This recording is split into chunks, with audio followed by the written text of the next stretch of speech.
কলমি শাক ভাজা হচ্ছে নারকেল কুড়ো দিয়ে। কড়াই তেল দিয়ে দিচ্ছে, ফোড়নে জিরে, তেজপাতা আর গোটা লঙ্কা। ফোড়নটা পেকে গেছে, দিয়ে দিচ্ছে কুচানো পেঁয়াজ আর কাঁচা লঙ্কা দিয়ে আর একটু ভেজে নিলাম। নেওয়ার পর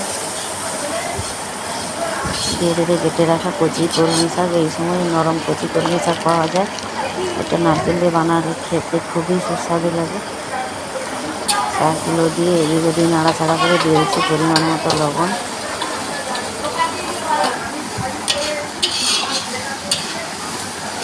লবণ দিয়ে এদিক ওদিক নাড়াচাড়া করে আবার দিয়ে দিলাম নারকেল কুড়ো। নারকেল কুড়ো দিয়ে শাকটাকে ভালো করে ভেজে নেবে। দিয়ে দেবো পোস্ত। এই কলমি শাক ভাজাটা খেতে সত্যি দারুণ লাগে। আর দিয়ে দিচ্ছে জিরের গুঁড়ো, দিয়ে